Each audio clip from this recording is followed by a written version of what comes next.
Hello students, welcome to tricky pharma booster. हम देख रहे थे B pharma first semester human anatomy and physiology का यूनिट 4। हम यूनिट 4 आज देखने वाले हैं। हमारा 3rd यूनिट तक कवर हो चुका है। तो 4th यूनिट में हमें देखना है पेरिफेरल नर्वस सिस्टम। इसमें से मोस्टली जो आपके प्रीवियस ईयर पेपर में मैंने देखा तो सबसे ज़्यादा आपका स्पेशल सेंसेस से आए हैं, लेकिन फिर भी हम एक बार पेरिफेरल नर्वस सिस्टम पे थोड़ा सा शॉर्टली देख लेते हैं। ठीक है, तो आइए आज हम स्टार्ट करते हैं पेरिफेरल नर्वस सिस्टम। देखिए स्टूडेंट्स, जो पेरिफेरल नर्वस सिस्टम है वो हमारे नर्वस सिस्टम का एक पार्ट है। ठीक है, तो हम यहाँ से देखते हैं कि नर्वस सिस्टम जो होता है वो 2 पार्ट में क्लासिफाई होता है, central nervous system and peripheral nervous system.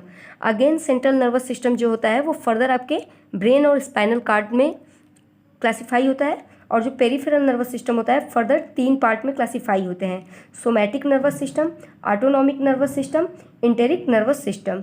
ठीक है, अब देखिए ऑटोनॉमिक नर्वस सिस्टम जो है ये आपका फर्दर क्लासिफाई होता है sympathetic nervous system and parasympathetic nervous system. ठीक है, तो हमें यही देखना है, हमें पेरिफेरल नर्वस सिस्टम के अंदर sympathetic and parasympathetic nervous system को पढ़ना है। ठीक है, तो आइए हम स्टार्ट करते हैं। पहले पेरिफेरल सिस्टम क्या होता है ये देखते हैं, फिर हम सिंपैथेटिक और पैरासिम्पैथेटिक को भी देखेंगे। देखिए पेरिफेरल नर्वस सिस्टम कह रहा है peripheral nervous system is the division of the nervous system. जो पेरिफेरल नर्वस सिस्टम होता है वो आपके नर्वस सिस्टम का ही एक डिवीजन होता है, containing all the nervous that lie outside the central nervous system. इसमें वो सारे नर्वस इंक्लूड रहते हैं जो कि आपके सीएनएस के आउटसाइड रहते हैं। ठीक है, मतलब सेंट्रल नर्वस सिस्टम को छोड़ के बाकी सारे सेंट्रल नर्वस आपके पेरिफेरल नर्वस सिस्टम के अंडर में आते हैं। It connect CNS to the organs, limb and skin. ये क्या करता है, तो हम जो ऑर्गन, लिम्ब और स्किन होते हैं उनको आपके सेंट्रल नर्वस सिस्टम से कनेक्ट करता है। There are 2 major part of the peripheral nervous system. अगर हम यहाँ पे ध्यान से देखें तो पेरिफेरल नर्वस सिस्टम के 2 मेजर पार्ट होते हैं, एक सोमैटिक नर्वस सिस्टम, एक ऑटोनॉमिक नर्वस सिस्टम। इंटेरिक यहाँ पे मतलब मेजर पार्ट में नहीं आ रहा है, तो आप क्या बोलेंगे, सोमैटिक नर्वस सिस्टम और ऑटोनॉमिक नर्वस सिस्टम। चूँकि हमें ऑटोनॉमिक के अंदर सिंपैथेटिक और पैरासिम्पैथेटिक पढ़ना है, इसलिए हम डायरेक्ट ऑटोनॉमिक नर्वस सिस्टम पे आते हैं। ठीक है, देखिए ऑटोनॉमिक नर्वस सिस्टम क्या होता है, तो कह रहा है autonomic nervous system is again classify into sympathetic nervous system and parasympathetic nervous system. हमने अभी ऊपर भी देखा क्लासिफिकेशन में, है ना। यहाँ पे जो आपका ANS था ये किसमें, सिंपैथेटिक और पैरासिम्पैथेटिक में फर्दर क्लासीफाई हुआ था। ठीक है, तो वही चीज़ यहाँ इस पॉइंट में भी बोला है। ठीक, देखिए ऑटोनॉमिक नर्वस सिस्टम कह रहा है it is responsible for regulating involuntary body function. जो ऑटोनॉमिक नर्वस सिस्टम होता है ये किसके लिए रिस्पॉन्सिबल होता है, तो इनवॉलंटरी बॉडी फंक्शन, मतलब जो हमारे अंडर में नहीं है, ठीक है, जो हमारे कंट्रोल में नहीं रहता है, ठीक, उसे इनवॉलंटरी प्रोसेस बोलते हैं। तो ये इसी के लिए रिस्पॉन्सिबल होता है, such as blood flow, digestion, breathing, heart beat. ये सब हम तो कंट्रोल कर नहीं सकते, तो जिन चीज़ों को हम कंट्रोल नहीं कर सकते हैं अपने विल पावर से, वो किस में आते हैं, इनवॉलंटरी प्रोसेस होते हैं। ठीक है, तो ये इनवॉलंटरी फंक्शंस को ही क्या करता है, रिस्पॉन्सिबल होता है उनके लिए। ठीक, जैसे डाइजेशन हो गया, ब्रीदिंग हो गया, हार्ट बीट हो गया। नेक्स्ट पॉइंट है it involve in complex of reflex action. और इसका मेन फंक्शन क्या होता है, तो ये रिफ्लेक्स एक्शन शो कराता है। ठीक है, रिफ्लेक्स एक्शन होता है कि जैसे आप अपने आप कोई झटपट सा काम कर देते हैं, जैसे कि आप साइकिल चला रहे हो, हम ध्यान नहीं दे रहे हैं, लेकिन कोई ऐसा बैरियर आता है तो आप अपने आप क्या करते हैं, ब्रेक लगा लेते हैं। ठीक है, तो ये रिफ्लेक्स एक्शन हमारा शो करता है। ठीक है, अब आइए इसके अंदर सिंपैथेटिक सिस्टम को देखते हैं। देखिए पहला इसका पार्ट है सिंपैथेटिक सिस्टम। कह रहा है give the direction to the body, rapid involuntary response to dangerous और stressful situation.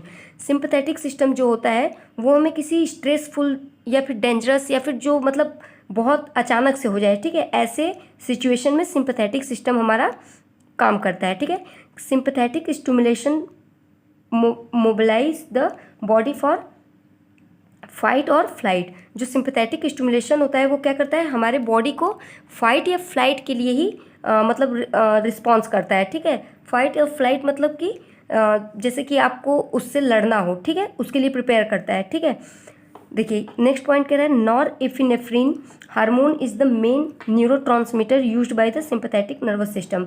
Sympathetic nervous system द्वारा जो हार्मोन रिलीज होता है उसका नाम है नॉर एपिनेफ्रिन, ठीक है, नॉर एपिनेफ्रिन। नेक्स्ट पॉइंट कह रहा है the origin of the sympathetic nervous system is found with in the thoracic and lumbar segment of the spinal cord also known as thoracolumbar division, ठीक है। ये जो आपका सिंपैथेटिक नर्वस सिस्टम है ये आपके किससे कंट्रोल होता है, तो आपके थोरैसिक और लंबर वाले सेगमेंट से इसको कंट्रोल किया जाता है, ठीक है स्टूडेंट्स। देखिए अगर हम एक एग्जांपल से समझे कि सिंपैथेटिक क्या होता है फाइट और फ्लाइट, तो देखिए सिंपैथेटिक में होता है कि जैसे कि आपको कोई सडन रिस्पॉन्स देना हो, ठीक है, जैसे कि अगर आपके सामने आप हो कहीं, अगर आपके सामने अचानक से कोई लॉयन आ गया, ठीक है, लॉयन आ गया तो आप क्या करेंगे, आप डर जाओगे, है ना। तो जो अचानक से देख के आपको डर लगेगा तो उस टाइम जो हार्मोन रिलीज होता है, देखिए वो क्या होता है, नॉर एपिनेफ्रिन हार्मोन रिलीज होता है, ठीक है। और जो फंक्शन हमारा जो नर्वस सिस्टम फंक्शन करेगा, तो कौन सा नर्वस सिस्टम काम करेगा, तो सिंपैथेटिक नर्वस सिस्टम काम करेगा, जिसके अंडर में क्या होगा, नॉर एपिनेफ्रिन आपका हार्मोन जो है रिलीज होने लगेगा, ठीक है। और फिर आप जल्दी से उससे फाइट करने के लिए जो भी आपके अंदर डेवलप होगा, ठीक है, आप वो एक्शन वहाँ पे शो करोगे। जैसे फंक्शन ऑफ सिंपैथेटिक सिस्टम देखते हैं।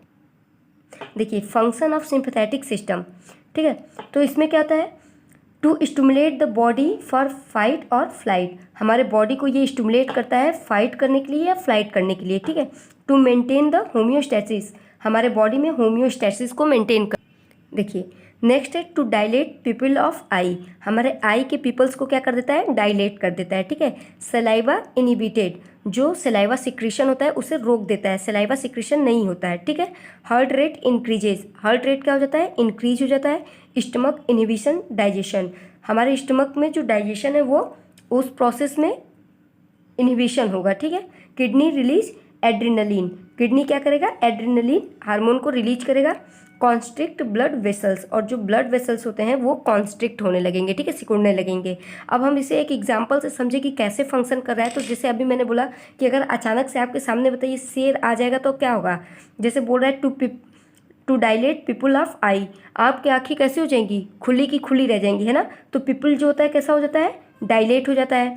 अब बताइए शेर को देख के क्या लालच तो आएगा नहीं, ठीक है, बल्कि मुंह सूखने लगेगा, ठीक है। तो क्या हो जाएगा, सलाइवा इनिबिटेड, सलाइवा का सिक्रीशन रुक जाएगा।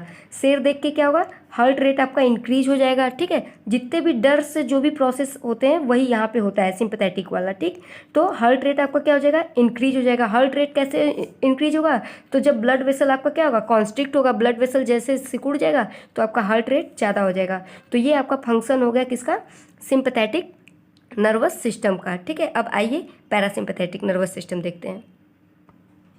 देखिए पैरासिम्पैथेटिक नर्वस सिस्टम, जिस तरीके से आपने अभी सिंपैथेटिक नर्वस सिस्टम में देखा कि क्या हो रहा था, आप डर जा रहे थे, है ना, डर जा रहे थे, वैसे ही पैरासिम्पैथेटिक सिस्टम में क्या होता है कि बिल्कुल आप रिलैक्स मोड में रहोगे, ठीक है। देखिए पॉइंट क्या कह रहा है, parasympathetic nervous system otherwise called as craniosacral outflow. जो पैरासिम्पैथेटिक नर्वस सिस्टम होता है एक्चुअली ये चीज़ कंट्रोल किसके द्वारा होता है, तो क्रैनियो सैक्रल से होता है, ठीक है। हमारे स्पाइनल कार्ड के क्रैनियो सैक्रल पार्ट इसको कंट्रोल करते हैं। Parasympathetic nervous system sometimes called the rest and digest system, जैसे उसे फाइट और फ्लाइट बोला जाता है वैसे इसे रेस्ट एंड डाइजेस्ट बोलते हैं। मतलब इसमें तुम आराम से अपना रहो, कोई डर वर की बात नहीं है, खाना वाना सब अच्छे से पचता रहेगा, है ना। तो इसे क्या बोलते हैं, रेस्ट और डाइजेस्ट बोलते हैं, ठीक है। देखिए acetyl choline is the main neurotransmitter used by the parasympathetic nervous system. तो पैरासिम्पैथेटिक नर्वस सिस्टम में जो न्यूरोट्रांसमीटर यूज होता है वो क्या है, एसिटाइल कोलिन है। हमने देखा कि सिंपैथेटिक में क्या था, तो क्या था बताइए जल्दी से, नॉर एपिनेफ्रिन था, ठीक है। और क्या कह रहा है, the parasympathetic system conserve energy. जो पैरासिम्पैथेटिक सिस्टम होता है वो आपको क्या करता है, एनर्जी को कंजर्व करता है, एनर्जी को बचाए रखता है, ठीक है। अब हम देखते हैं function of parasympathetic nervous system. देखिए अब इसमें मैंने बताया कि ये रेस्ट एंड डाइजेस्ट इसको बोला जाता है ना, रेस्ट एंड डाइजेस्ट सिस्टम बोला जाता है। तो इसमें आप आराम से रहोगे, ठीक है। तो ये क्या करेगा, to increase intestinal and gland activities. आप रेस्ट मोड में रहोगे तो क्या होगा, इंटेस्टाइनल और ग्लैंड एक्टिविटीज़ आपका इंक्रीज हो जाएगा, ठीक है। सेलिब्रेशन ऑफ माउथ, ठीक है, ठीक, सलाइवा प्रोड्यूस होगा। पीपल कंस्ट्रिक्ट, उसमें जैसे आंखें खुली की खुली रह जा रही थी, है ना, डायलेट हो रहा था, तो इसमें पीपल क्या हो जाएगा, कॉन्स्ट्रिक्ट हो जाएगा। हार्ट रेट आपका स्लो रहेगा, ठीक है, नॉर्मल रहेगा। डाइजेशन जो है वो प्रॉपरली होगा, ठीक। डायलेट ब्लड वेसल्स, इसमें ब्लड वेसल्स क्या होंगे आपके, डायलेट रहेंगे, ठीक है। Regulate rest and digest function, और ये क्या रेगुलेट करता है, तो रेस्ट एंड डाइजेस्ट फंक्शंस को रेगुलेट करता है, ठीक है। देखिए इसमें एक पॉइंट आ रहा है, जैसे यहाँ पे मैंने बताया अभी पैरासिम्पथेटिक नर्वस सिस्टम में कि ये क्रैनियोसैक्रल आउटफ्लो होता है, ठीक है, मतलब इसको हमारे स्पाइनल कार्ड या वर्टिब्रल कॉलम के क्या चीज़, क्रैनियल और सैक्रम वाले पार्ट कंट्रोल में करते हैं, ठीक है। तो देखिए ये है हमारे वर्टिब्रल कॉलम का एक स्ट्रक्चर, यहाँ आपके स्पाइनल कार्ड्स भी प्रेजेंट रहते हैं, ठीक है। तो यहाँ के कौन, सैक्रम और क्रैनियल जो पार्ट होते हैं वही इसको कंट्रोल करते हैं। और यदि सिंपैथेटिक में यदि सिंपैथेटिक में देखिए तो कौन कर रहा है, थोरैसिस और लंबर वाले जो पार्ट होते हैं वो इसको क्या करते हैं, सिंपैथेटिक नर्वस सिस्टम को कंट्रोल करते हैं, ठीक है। तो ये रहा स्ट्रक्चर, देखिए यहाँ पे है थोरैसिक और लंबर वाले, ठीक। तो ये रहा आपका थोरैसिक और ये रहा लंबर रीजन। तो ये आप कौन कंट्रोल करता है, तो ये सिंपैथेटिक वालों को कंट्रोल करता है, ठीक है। यहाँ से सिंपैथेटिक नर्वस सिस्टम को कंट्रोल किया जाता है और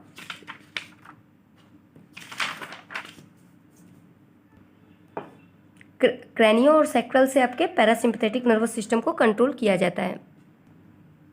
चूँकि स्टूडेंट्स ये बहुत ज़्यादा इंपॉर्टेंट टॉपिक नहीं था, इससे प्रश्न बहुत कम ही पूछे गए हैं आपके प्रीवियस ईयर पेपर में, इसलिए मैंने बहुत शॉर्टली में सिर्फ आपको समझने के लिए यहाँ पे बता दिया है पेरिफेरल नर्वस सिस्टम, ठीक है। आपको इसमें अब मैं ईयर और आई का फिजियोलॉजी पढ़ाऊँगी अच्छे से, ठीक है। तो अब आप इनका स्क्रीनशॉट ले लीजिए।